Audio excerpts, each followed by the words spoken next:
Hello बच्चों, let's understand question firstly. देखिए question आपसे क्या बोलना चाहता है। क्वेश्चन में आपको बोला जा रहा है for the given compound correct statement with respect to nucleophilic substitution reaction are. तो पहला है बेंजाइल ब्रोमाइड 1 डिग्री है, सेकंड एलिफेटिक ब्रोमाइड, थर्ड है टर्शरी, और चौथे केस में आपके पास बेंजाइलिक कनेक्शन है और ये कितना डिग्री अपीयर होता है 2। तो इन चारों में ए से लेके डी तक कंपेयर आपको करना है कि कौन सा स्टेटमेंट करेक्ट है। देखते हैं ए स्टेटमेंट क्या है। Compound 4 undergoes inversion of configuration. ये इन्वर्जन ऑफ कॉन्फ़िगरेशन किसका फीचर होता है? SN2 का। अब देखिए कि SN2 reaction normally 2 degree halide में पॉसिबल होता है और 2 डिग्री हेलाइड आपका फोर्थ अपेयर भी है। दैट मीन्स कि कहीं ना कहीं ये स्टेटमेंट अपने आप में क्या है, करेक्ट हो गया। बी स्टेटमेंट आपका होता है order of reactivity of 1 2 3 4 is 4 1 3। 4 में अगर हम कार्बोकेटाइन क्रिएट कर रहे हैं तो ये 2 डिग्री और highly stable by resonance.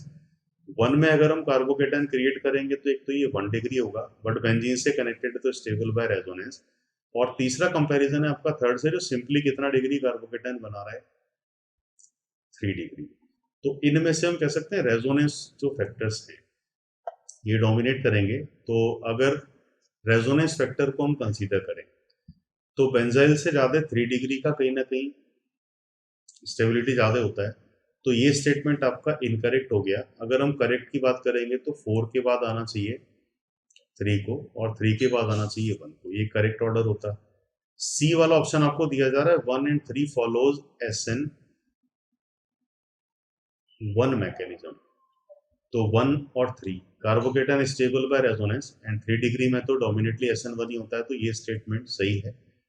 D दिया जा रहा है 1 2 फॉलोज SN2 मैकेनिज्म। अब देखिए कि ये 1 डिग्री है तो SN2 पॉसिबल है और ये भी कितना डिग्री स्ट्रक्चर नजर आता है 1 डिग्री। तो 1 2 में SN2 होगा, ये भी कहीं ना कहीं करेक्ट स्टेटमेंट माना जा सकता है। तो इस मल्टीपल चॉइस के लिए आपके पास करेक्ट ऑप्शंस रहेंगे A, C एंड D। तो I hope you understood this question. All the best.